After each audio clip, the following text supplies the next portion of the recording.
Di dalam Injil Markus pasal yang ke-9 ayat yang ke-14 mulai, Yesus mengusir roh dari seorang anak yang bisu. Ketika Yesus, Petrus, Yakobus dan Yohanes kembali pada murid-murid lain, mereka melihat orang banyak mengerumuni murid-murid itu. Dan beberapa ahli Taurat sedang mempersoalkan sesuatu dengan mereka. Pada waktu orang banyak itu melihat Yesus, tercenganglah mereka semua dan bergegas menyambut Dia. Lalu Yesus bertanya kepada mereka, "Apa yang kamu persoalkan dengan mereka?" Kata seorang dari orang banyak itu, "Guru, anakku ini kubawa kepadamu karena ia kerasukan roh yang membisukan dia. Dan setiap kali roh itu menyerang dia, roh itu membantingkannya ke tanah. Lalu mulutnya berbusa, giginya berkertakan dan tubuhnya menjadi kejang. Aku sudah meminta kepada murid-muridmu supaya mereka mengusir roh itu, tetapi mereka tidak dapat." Maka kata Yesus kepada mereka, "Hai kamu angkatan yang tidak percaya, berapa lama lagi aku harus tinggal di antara kamu? Berapa lama lagi aku harus sabar terhadap kamu? Bawalah anak itu kemari." Lalu mereka membawanya kepadanya. Waktu roh itu melihat Yesus, anak itu segera digoncang-goncangnya, dan anak itu terpelanting ke tanah dan berguling-guling, sedang mulutnya berbusa. Lalu Yesus bertanya kepada ayah anak itu, "Sudah berapa lama ia mengalami ini?" Jawabnya, "Sejak masa kecilnya. Dan seringkali roh itu menyeretnya ke dalam api ataupun ke dalam air untuk membinasakannya. Sebab itu, jika engkau dapat berbuat sesuatu, tolonglah kami dan kasihanilah kami." Jawab Yesus, "Katamu, jika engkau dapat, tidak ada yang mustahil bagi orang yang percaya." Segera ayah anak itu berteriak, "Aku percaya, tolonglah aku yang tidak percaya ini." Ketika Yesus melihat orang banyak makin datang berkerumun, ia menegur roh jahat itu dengan keras. Katanya, "Hai kau roh yang menyebabkan orang menjadi bisu dan tuli, aku memerintahkan engkau, keluarlah daripada anak ini dan jangan memasukinya lagi." Lalu keluarlah roh itu sambil berteriak dan menggoncang-goncang anak itu dengan hebatnya. Anak itu kelihatannya seperti orang mati, sehingga banyak orang yang berkata, "Ia sudah mati." Tetapi Yesus memegang tangan anak itu dan membangunkannya, lalu ia bangkit sendiri. Ketika Yesus sudah di rumah dan murid-muridnya sendirian dengan dia, bertanyalah mereka, "Mengapa kami tidak dapat mengusir roh itu?" Jawabnya kepada mereka, "Jenis ini tidak dapat diusir kecuali dengan berdoa." Saudara-saudara yang kekasih dalam Tuhan, kalau kita sudah membaca dan mendengar akan kisah yang dialami oleh Tuhan Yesus ini mengenai seorang anak yang kerasukan setan, kira-kira kalau zaman sekarang ada anak yang sakit begini, saudara tahu itu sakit apa? Ayan, tahu enggak? Sakit ayan. Nah, kira-kira kalau zaman sekarang ada anak yang sakit ayan, kira-kira saudara punya pendapat sama dengan Alkitab atau tidak? Itu dikuasai roh, atau saudara anggap, oh itu sakit biasa? Saudara anggapannya bagaimana sekarang saya tanya? Hah? Ayo. Yang bilang cuma sama kok cuma satu, ibu itu toh. Yang lainnya bagaimana? Hah? Itu dikuasai roh atau hanya sakit biasa, sakit bawaan, sakit turunan? Nah, nah ini bilang sakit turunan. Soalnya kalau saudara pergi ke dokter, sakit ayan ini bisa disembuhkan enggak? Ayo. Jadi saudara ini hidup di dalam zaman sekarang loh, zaman modern. Hah? Kenapa tidak bisa? Menurut dokter, sakitnya ini dikuasai roh atau sakit turunan?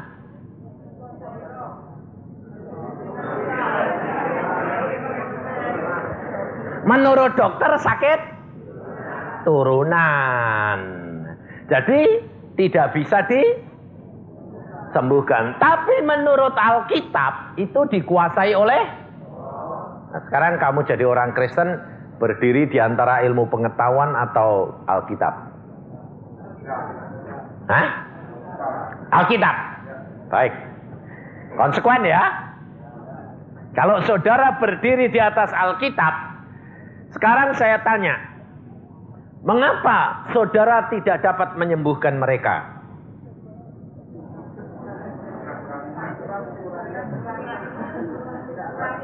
Nah, ibu bilang begini, karena kurang iman.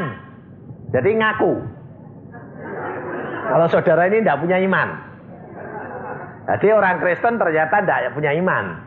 Padahal Yesus berkata kepada murid-muridnya tadi, murid-muridnya bertanya ketika Yesus sudah di rumah dan murid-muridnya sendirian dengan dia.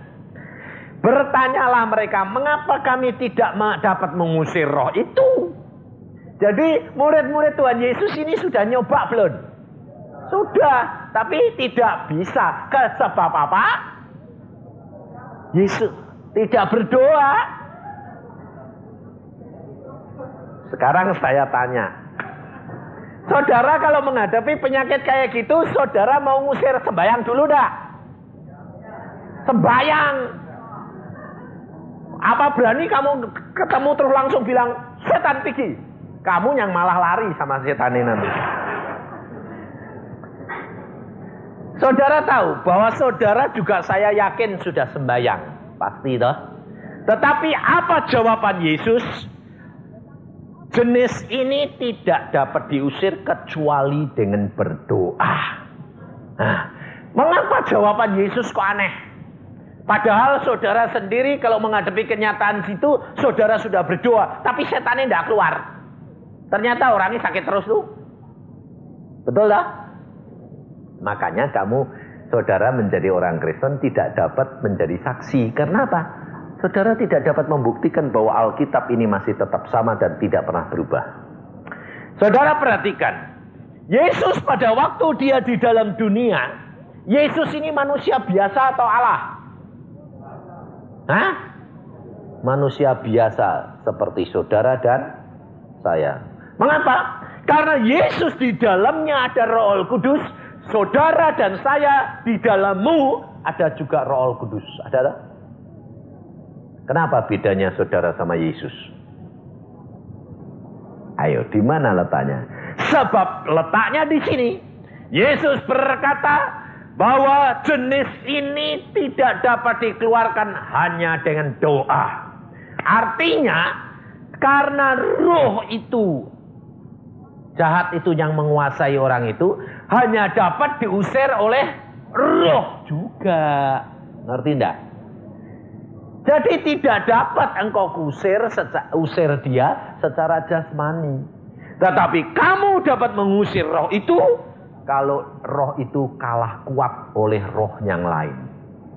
Nah, roh yang lain itu ada di dalam kamu adalah Roh Kudus. Nah, sekarang saya tanya, kenapa kok saudara tidak bisa ngusir dengan melalui kuasa Roh Kudus? Nah, ini masalahnya sekarang. Sebab apa? Sebab saudara tidak pernah bergaul karib berdoa, kata Yesus. Sebab saudara tidak berdoa. Kalau saya katakan kepada saudara, saudara berdoa. Ya, berdoa. Tapi berdoamu bagaimana? Hanya di mulut. Contohnya saya kasih bukti. Saudara kalau berdoa bisa kontak sama Tuhan. Tahu enggak kalau doamu itu diterima atau tidak? Ayo tak tanyai, jadi orang Kristen ini sudah berapa tahun ini? Saudara kalau berdoa, saudara bisa tahu enggak doamu sudah sampai ke hadapan Allah atau tidak? Ayo. Tahu enggak? Taunya bagaimana? Nah, ini masalahnya. Kalau cuma saudara berkata begini, saya yakin doa saya sudah sampai. Ya, cuma yakin toh. Enggak tahu toh. Nah, karena apa? Karena saudara belum tahu rahasianya doa. Yesus berkata, setiap orang yang mau menghampiri Allah, dia harus menghampiri Allah dengan roh dan kebenaran. Hanya dua. Sebab apa? Sebab Allah itu roh dan kudus dan benar. Kalau engkau tidak dapat menghadap kepada Allah dengan roh dan kebenaran, engkau tidak bakal ketemu Dia. Ini masalahnya, saudara. Saudara kalau sembahyang terus terang. Saudara kalau sembahyang itu langsung ngomong, setelah habis ngomong, amin, atau nunggu Tuhan bicara sama kamu. Ayo, tak tanyai sekarang. Yang dinamakan berdoa itu kan komunikasi dengan Allah. Betul enggak? Lah kalau komunikasi itu dua arah atau satu arah? Hah? Dua. Pernah dengar Allah jawab? Nah, enggak pernah toh? Jadi ternyata kalau kamu berdoa itu satu apa itu? Itu doa atau tidak? Tidak. Itu laporan. Ini loh saudara. Karena apa? Karena saudara tidak mengenal akan isi Alkitab. Bagaimana cara Yesus hidup. Ini rahasianya. Saudara cuma jadi orang Kristen kerap kali apa? Cuma datang gereja, pendeta ngomong, sudah dengar firman, pulang. Selesai. Satu. Kedua, siapa yang ngajari saudara kalau berdoa mesti tutup mulut? Tutup mulut. Tutup mata. Siapa yang ngajari? Apa pendeta bilang? Mari saudara, kita tutup mata dan tunduk kepala. Nggak ada, pendetanya kadang-kadang kali kan. Mari saudara, kita berdoa, tunduk kepala, berdoa. Betul lah? Siapa yang ngajari kamu tutup mata?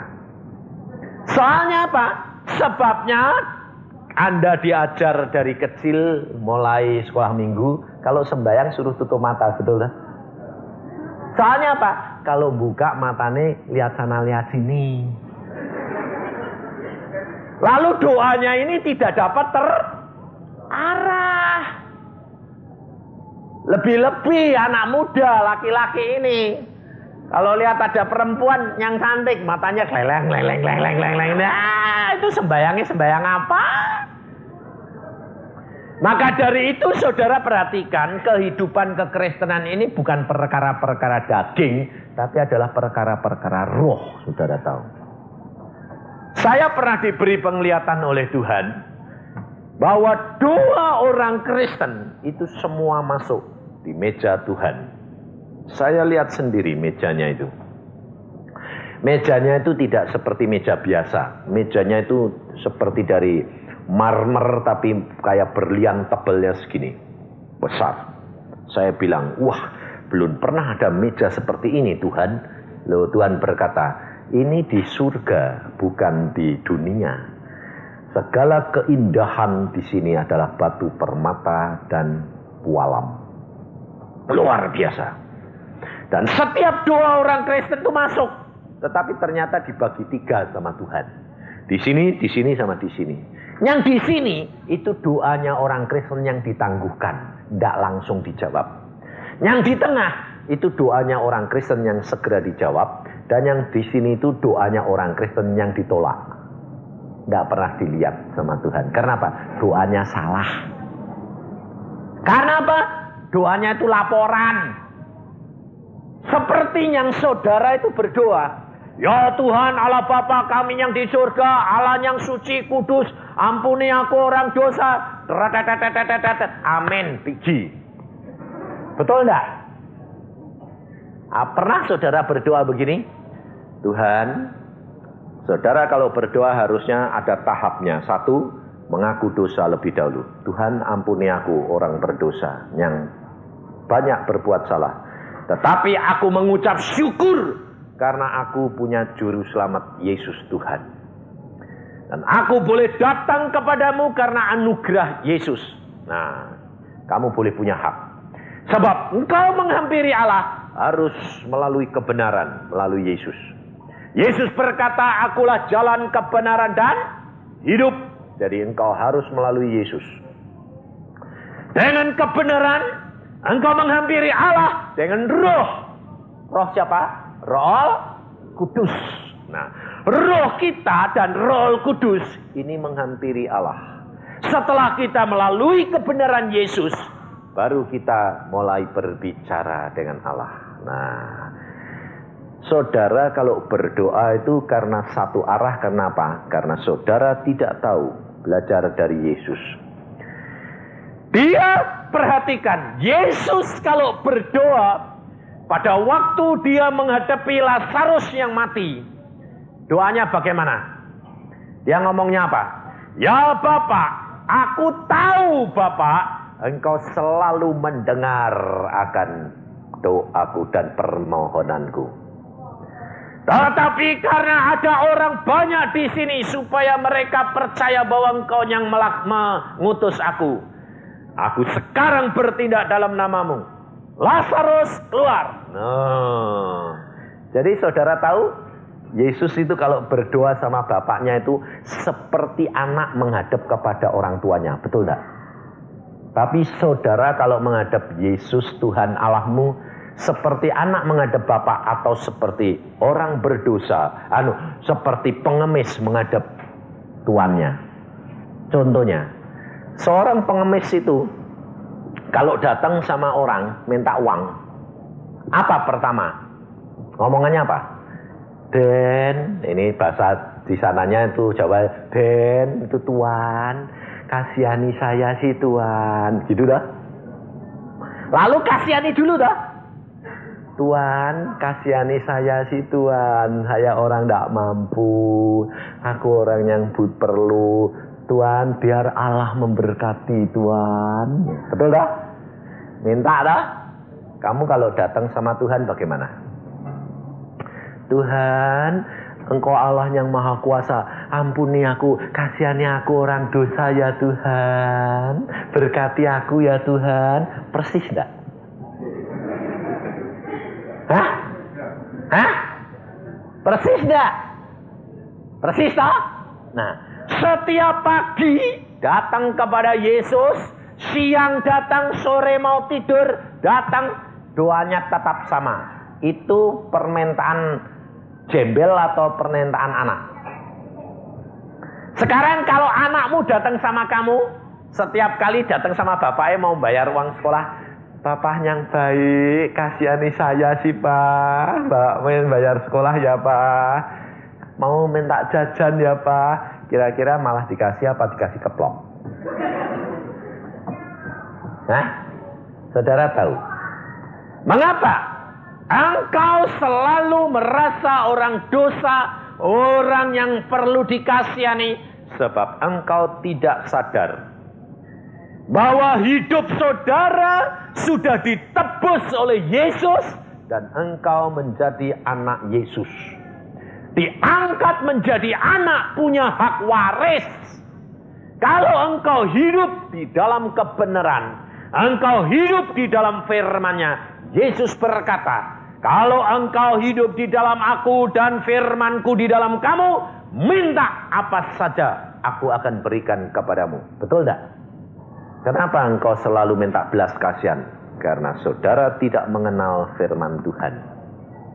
Saya terus terang kalau berdoa sama Tuhan, Kalau saya berbuat dosa, memang saya katakan, Tuhan, waduh aku berbuat dosa. Minta ampun ya Tuhan, ampun tenan sungguh, ampun. Saya bilang, seperti seorang anak yang berbuat melanggar orang tuanya, minta ampun. Betul enggak?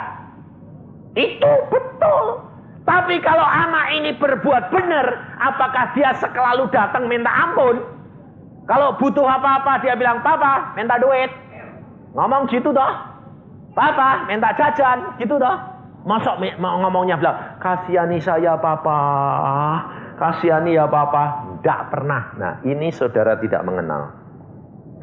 Tidak tahu. Saya kalau bicara sama kalau berdoa sama Tuhan, saya kerap kali ngomongnya seperti saya menghadap kepada Tuhan saya atau Bapak saya. Saya bilang, Tuhan, aku mau memberitakan firman-Mu loh. Engkau urapi aku, apa yang anak-anakmu butuh, aku berikan kepadaku, aku sampaikan kepada mereka. Ngomong. Lalu pada waktu itu apa? Saya langsung bilang, amin, pergi. Itu laporan. Harus diem. Memuji dia. Tuhan, engkau Allah yang baik. Aku tunggu apa yang engkau mau bicara kepadaku. Dia ngomong, bawa firmanku ini. Itu doa. Makanya saya tanya, kenapa engkau tidak bisa mengusir setan? Sebab kamu tidak berdoa, tapi laporan. Ini saudara. Maka dari itu, kalau kamu percaya, kamu baca Alkitab. Sebabnya kenapa saya katakan? Sebab saya berani ngomong kepada saudara, saya tahu persis saudara ini tidak suka baca Alkitab. Kalau baca Alkitab ngantuk. Nah, ayo jujur, betul enggak? Nah, karena Alkitab itu sebetulnya komplit. Obat ngantuk ada. Jadi kalau tidak bisa tidur, baca Alkitab mesti tertidur. Siapa di antara saudara menjadi anggota gereja di sini sudah membaca Alkitab sampai habis, dari Kejadian sampai Wahyu? Belum ada? Nah iya, bayangin. Jadi orang Kristen berapa tahun? Ayo, tidak malu saudara ini. Kenapa saudara tidak baca? Sebab apa? Sebab engkau belum pernah jatuh cinta sama Yesus. Ini terus terang saya katakan. Sebab seorang yang jatuh cinta sama seseorang yang lain, lalu orang itu di luar kota, dia nulis suratnya dibaca berapa kali? Cuma sekali? Tidak mungkin. Pasti sampai dibolak-balik, sampai kumal. Bahkan kadang-kadang dibawa tidur, betul dah? Nah, itu nulis surat di luar kota. Yang diceritakan itu orang lain atau dirinya sendiri kalau orang sedang jatuh cinta? Dirinya sendiri, betul dah? Lalu surat ini dikirim kepada kekasihnya dan di sana dibaca berkali-kali. Pesen apa? Mesti ngomong. Nanti kapan-kapan saya hari ini akan datang pulang, tolong sediakan ini ya, itu kesukaan saya. Lalu kalau sekarang saudara ini kekasihnya, bacanya ini belum selesai. Baca sebentar, jangan ngantuk aku, masuki bantal, nanti baca lagi lah. Lalu lain kali, aduh baca sedikit ngantuk lagi. Itu nanti kalau kekasihmu datang lalu tanya, kamu sudah terima suratku? Sudah. Sudah mbok baca? Belum selesai. Loh, pesanku apa semua? Belum selesai itu, maaf ya. Kira-kira kekasihmu itu seneng atau kamu dipecat? Hah? Dipecat, tahu enggak? Sekarang saya tanya, Alkitab ini menceritakan tentang dirinya siapa? Yesus, ya toh? Alkitab ini menceritakan seluruhnya. Ini cerita khusus tentang hal Yesus. Ini kan berarti suratnya siapa? Yesus. Dan saudara dan saya calon pengantin perempuan Yesus. Jadi sekarang ini kamu pengantinnya atau kekasihnya? Sudah jadi pengantin apa belum? Belum. Jadi pacare toh. Nah, Lalu dikirimi surat sama Yesus. Ini loh, yang sayang, surat saya. Lalu saudara bilang, suratnya kok tebel. Bacanya tidak selesai-selesai. Lalu kalau Tuhan Yesus nanti datang lalu tanya, sayang, sudah terima pesanku, yang mana? Loh, kan di dalam suratku sudah aku tulis, belum selesai Tuhan. Kamu bakal ditinggal apa enggak? Ngerti ditinggal? Kalau ditinggal sengsara apa enak? Loh, tahu. Lah kok enggak baca surat itu piye toh? Lah ini loh, saya itu bingung itu orang Kristen. Karena apa? Karena saudara ini jadi Kristen tuh Kristen turunan. Ya gini ini. Karena apa? Merasanya aku sudah aman, sudah Kristen.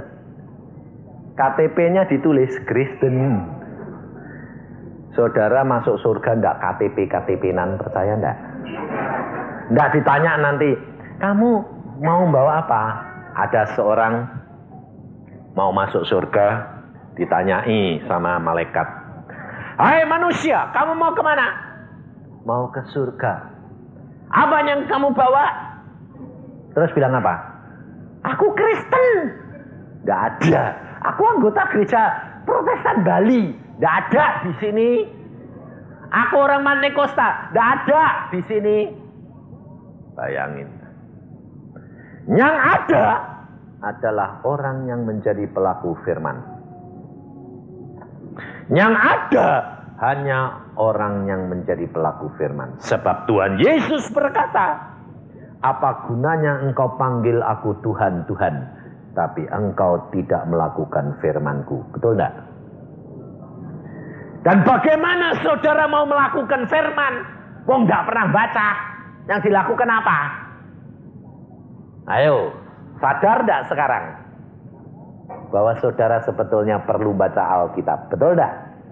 Saudara tahu, Alkitab ini saya diperintah oleh Tuhan Yesus pada waktu umur 12 tahun.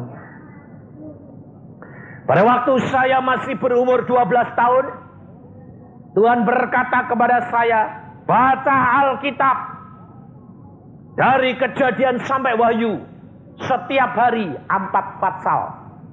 Dalam waktu 8 bulan habis. Umur saya sekarang 54, saudara. Dan setiap hari saya mesti membaca Alkitab sampai sekarang minimal 5 sampai 10 pasal. Dan Alkitab ini sudah habis saya baca 70 kali. Tapi Allah berkata, Yesus berkata, baca terus. Mengapa saya berkata, Tuhan, aku sudah baca 60 sampai 70 kali. Baca terus.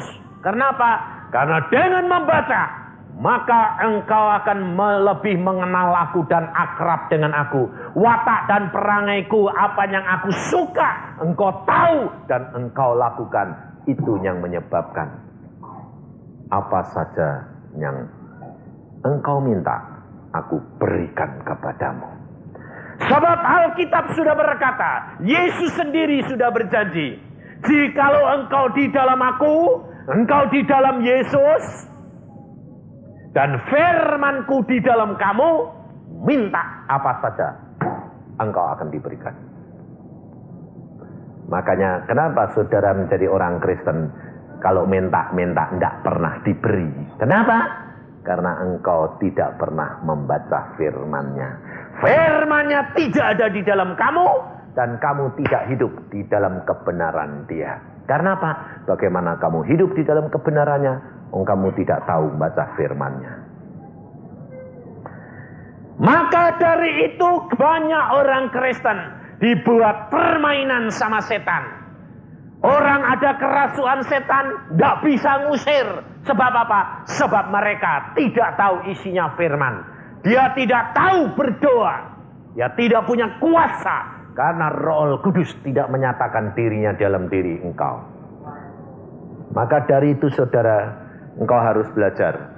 Setiap orang Kristen harus menjadi saksi, bukan pemberita.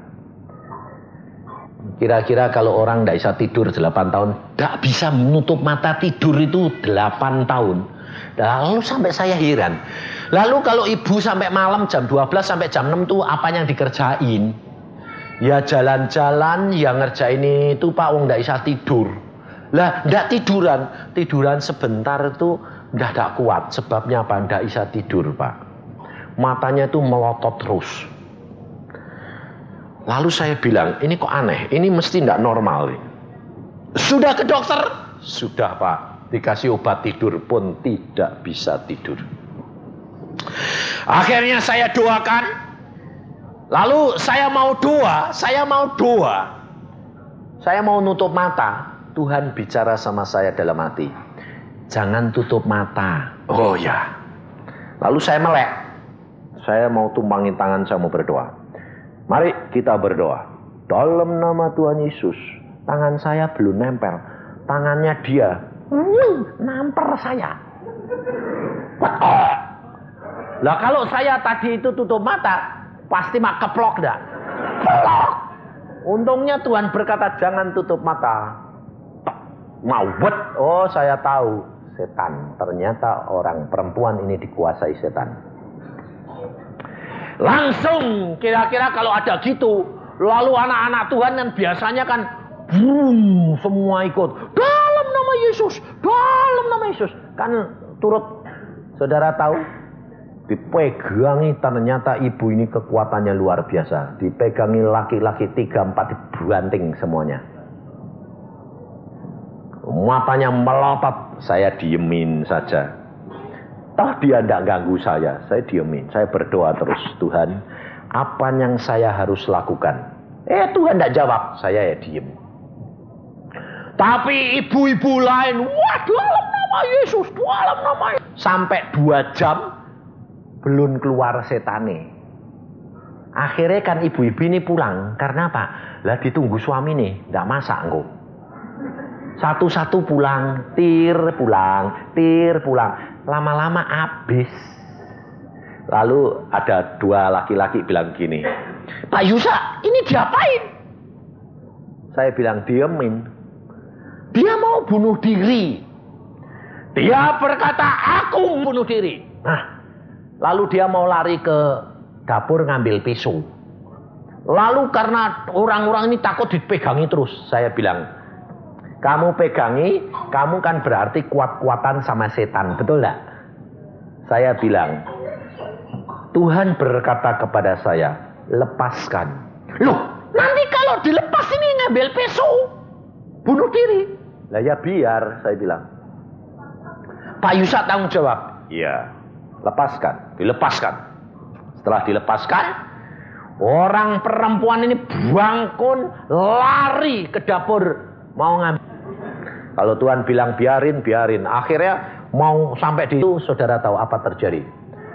Seperti ditampar orang. Karena apa? Di depan pintu ada malaikat nampar. Tiang balik sini, blebak. Lari ke sana, pintu sana, tampar karena blebak. Akhirnya merangkak, datangi saya. Merangkak, datangi dia bilang gini, ya, saya keluar.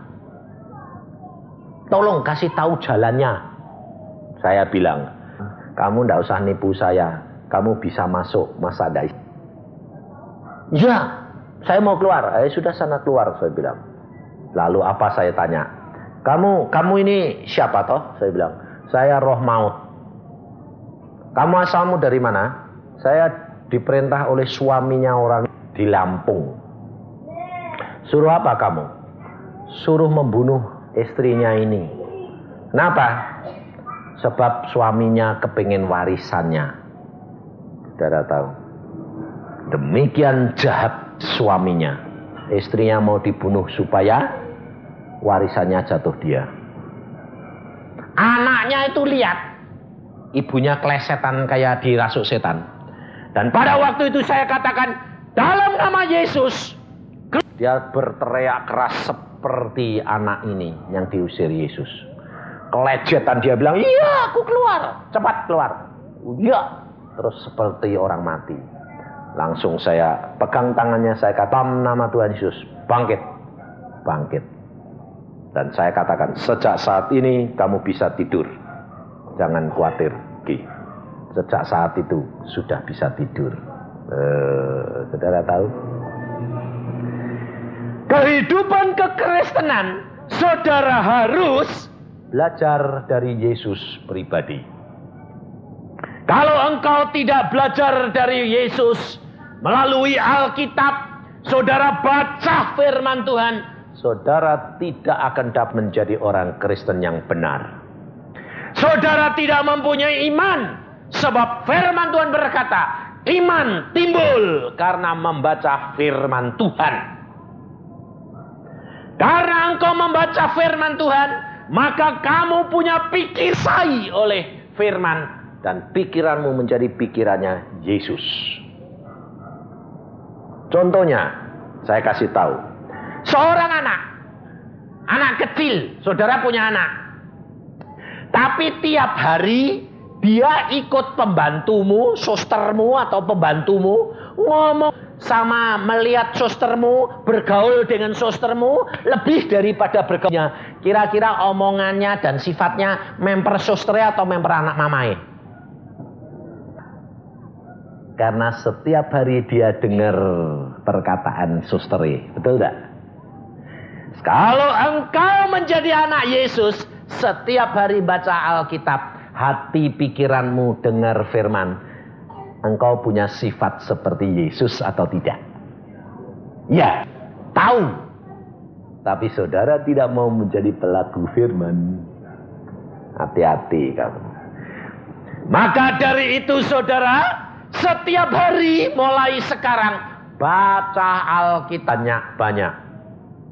Engkau akan melihat cara berpikirmu diubahkan menjadi baru. Tidak menjadi lama. Tidak lagi penuh dengan kekhawatiran, ketakutan. Kenapa? Karena pikiranmu adalah pikirannya Yesus. Pikiran Yesus, dia percaya kepada Allahnya yang Maha Kuasa, Bapaknya, dan dia tidak pernah takut dan khawatir. Bahaya, bencana, kekurangan, kekhawatiran, sakit penyakit boleh datang, tapi tidak akan mempengaruhi dia. Karena apa? Dia tahu Bapaknya Maha Kuasa dan sanggup melakukan segala perkara. Betul tidak? Maka dari itu saudara, saya berani katakan ini kenapa? Saya ini seorang dokter. Saya di pemerintahan itu adalah seorang wakil direktur. Dan direktur saya pensiun. Saya mau diangkat dulunya tahun 80.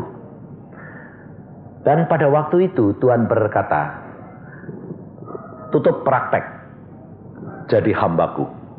Dan saya bilang sama Tuhan, Tuhan, tutup praktek. Ya. Keluar dari jabatan direktur ini. Ya. Jadi hambamu. Ya. Jadi gembala atau penginjil? Jadi penginjil.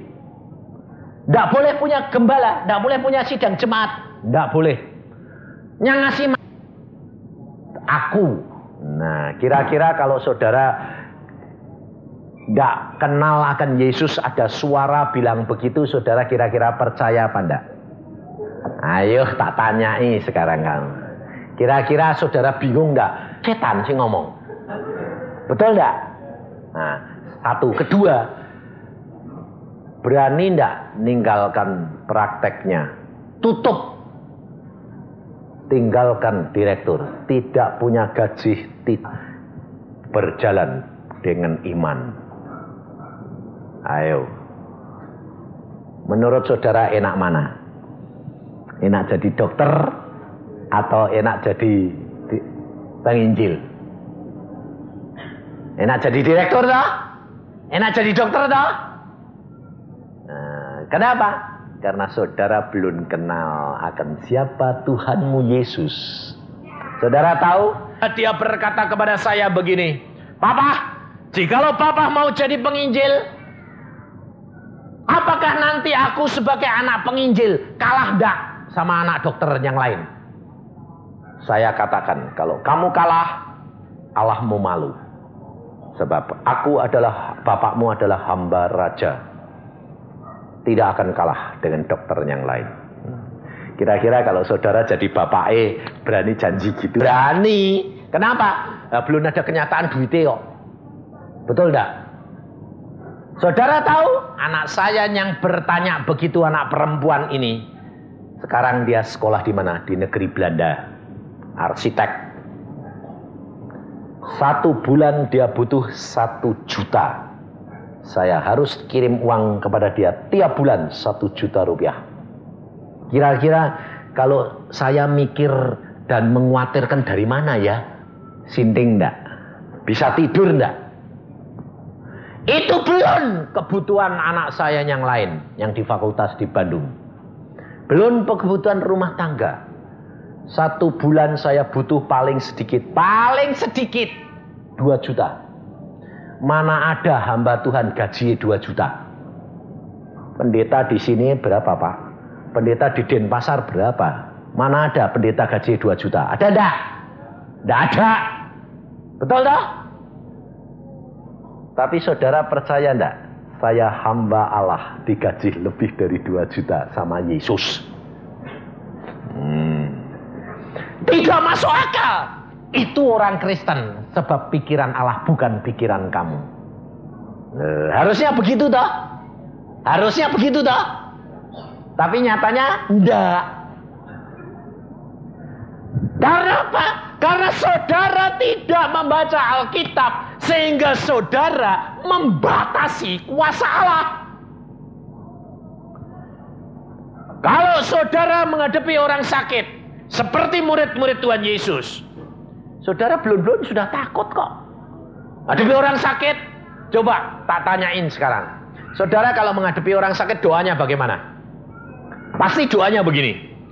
Tuhan, ampuni dosanya. Kiranya Engkau menyembuhkan dia. Ya dah. Kiranya Engkau menyembuhkan dia. Jadi kira-kira kamu punya kuasa pasti dia sembuh apa enggak? Moga-moga. Betul enggak? Saya kalau berdoa enggak begitu, saudara tahu. Saya kalau berdoa kalau ada orang sakit, saya selalu berdoanya tanya. Pada waktu anak saya sakit. Sakit, bukan sakit gampang, sakitnya itu panasnya 40 derajat Celcius 2 minggu. 41 derajat Celcius 2 minggu. Akhirnya diperiksa dokter bilang apa? Wah, tidak bisa ketulungan karena matanya buta, telinganya tuli. Dan dokter mengatakan kalau ini sembuh cacat. Ini anak perempuan saya yang sekolah di Belanda. Pada waktu itu umur 9 tahun. Dan dokter mengatakan, wah anakmu tidak ketulungan. Bagaimana saya berdoa? Saya berdoanya begini. Tuhan, Engkau lihat anakku sakit. Keadaannya begini. Apa yang aku harus lakukan? Ini. Tuhan berkata, stop semua obat dan puasa. Anakmu sembuh. Saya berkata, stop semua obat. Kita doa puasa, saya sama istri saya. Saya berdoa puasa. Apakah lalu hari pertama doa puasa, saya lihat anak saya, wah sudah sembuh. Enggak, tambah parah. Hari kedua, tambah parah. Hari ketiga, tambah parah. Hari ke-10, anak saya ngomong, mau pulang ke surga. Mau mati.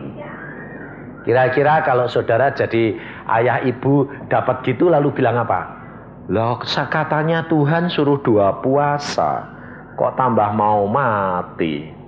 Ya dah. Itu beriman atau tidak? Saya pergi kantor, pulang dari kantor, saya tanya ayah saya, bagaimana anak saya? Sudah mati. Wong anaknya sakit kok tanyanya sudah mati. Oh ya maaf, saya bilang. Karena ada suara bilang anak mati. Memang anakmu ini sedang ngomong. Nanti jam 3 dia mau berangkat. Mau pulang. Langsung semua sudah nangis. Saya bilang, jangan nangis. Alkitab berkata, hidup untuk Yesus, mati adalah untung. Saya praktek, saya katakan, saya tidak nangis. Saya datangi anak perempuan saya katakan, saya teriak-teriak. Apa nak? Pak, aku mau pulang. Jam berapa? Jam 3. Oke, kurang 10 menit. Papa tungguin kamu. Kalau kamu pulang, tunggu papa di Firdaus. Kita pasti berjumpa di Firdaus. Tidak usah takut dan khawatir. Ayo sembahyang. Tak ajak sembahyang. Tuhan, Engkau berkata bahwa Engkau suruh aku doa dan puasa. Anakku sembuh. Tetapi ternyata saat ini anakku mengatakan mau pulang. Kalau sudah waktunya pulang dan Engkau kehendaki dia pulang, silahkan pulang. Tetapi kalau Engkau sembuhkan, sempurna. Tidak akan cacat. Biarpun secara medis dan dokter mengatakan itu bakal cacat. Tapi aku percaya firman-Mu ya dan amin. Apa terjadi? Saya tungguin jam 3. Kalau waktunya pulang anak. Apa terjadi? Dia dialog sama Tuhan. Tuhan, surga enak. Kalau enak mau Tuhan. Sebentar lagi, setan kamu jahat. Enggak, Tuhan itu baik. Terus akhirnya jam 3 tepat. Dia berkata begini. Oh, aku suruh balik Tuhan. Kembali ke hidup sama papa mama Tuhan. Ya. Set, tidur dia. Tidak mati, malah tidur. Kemudian saya keluar, saya kasih tahu istri saya dan orang tua saya bilang, tidak jadi pulang. Pasti terjadi kesembuhan. Dah, ucapkan syukur. Lalu malamnya jam 11 Tuhan berkata kepada saya, berkata begini. Yusa, kumpulkan istri saudara-saudaramu berdoa malam ini. Aku membuat mujizat. Dan malam itu kita berdoa dari jam 11 malam sampai jam 2 malam. Dan 2 malam Tuhan buka mata saya. Tuhan berkata, lihat ada 2 setan di dalam tubuh anakmu. Langsung saya lihat 2 setan seperti kera itu, saya katakan, dalam nama Tuhan Yesus setan kamu keluar. Dan setannya keluar. Anak saya itu buka mata. Buka mata, dia lihat neneknya, kakeknya. Saya, dia bilang, papa, mama. Loh, semua kok kumpul di sini, ada apa? Lah, saya bilang, kamu sakit nak. Dan sudah sebulan lebih. Dan menurut dokter kamu buta. Enggak, sekarang saya sehat. Saya lapar mama, papa, minta minum. Bayang, minta makan. Kita kasih makan. Persis seperti kejadian seorang perempuan yang dibangkitkan oleh Yesus. Dan dia sembuh total. Tidak cacat, tidak buta, tidak tuli, tidak sinting. Dokter besoknya lihat teman saya, dia bilang, mana anakmu? Saya bilang, periksa. Dia lihat, halo om. Matanya dibuka. Loh, bisa lihat? Jelas. Dengar? Jelas. Wah, ajaib, ajaib, ajaib. Saudara tahu? Sampai sekarang tetap pintar. Dia sekolah di negeri Belanda. Saudara tahu? Kehidupan kekristenan adalah pengalaman pribadi dengan Yesus. Kehidupan kekristenan bukan sekedar ibadah. Bukan sekedar masuk ke gereja. Tetapi kekristenan adalah mengalami sendiri dengan Yesus. Baca Alkitab. Berdoa setiap hari. Minta pimpinan Roh Kudus. Masukkan firman ini masuk dalam dirimu. Maka engkau akan melakukan perkara-perkara yang Yesus lakukan. Sebab Alkitab yang ngomong, bukan saya. Di dalam kitab Yohanes dikatakan begini. Saya akan bacakan kepada saudara supaya saudara tahu bahwa Alkitab ini ya dan amin dan luar biasa. Di dalam Yohanes pasal 14 ayat yang ke-12. Aku berkata kepadamu, sesungguhnya barang siapa percaya kepadaku, ia akan melakukan juga pekerjaan-pekerjaan yang aku lakukan. Bahkan pekerjaan-pekerjaan yang lebih besar daripada itu. Loh, saudara. Barang siapa, termasuk saudara atau tidak? percaya kepada Yesus, saudara akan melakukan pekerjaan-pekerjaan yang Yesus lakukan. Jadi saudara bisa berdoa dan orang itu sakit sembuh, bisa enggak? Harusnya tapi kenapa enggak bisa? Sebab saudara takut. Takutnya apa? Ya sembuh tidak. Nah, betul enggak? Nah, kalau kamu ragu-ragu gitu, bakal dapat apa? Tidak dapat apa-apa. Alkitab berkata di dalam kitab Yakobus, orang yang ragu-ragu tidak mendapat apa-apa. Maka dari itu saudara, engkau harus membaca Alkitab. Anak-anak saya dari mulai kecil, saya suruh baca Alkitab. Semua baca Alkitab. Tiap hari berdoa bersama. Tiap pagi jam 5, saya dengan istri anak-anak sembahyang semua. 1:30 siang sembahyang semua. Apa terjadi? Anak-anak dididik Tuhan luar biasa, berkomunikasi dengan Tuhan. Dia kalau ada apa-apa dia berkata, "Pak, aku sudah bertanya kepada Tuhan." Dan Tuhan jawab begini. Bayangin saudara. Ada satu masalah yang saya alami dengan anak saya.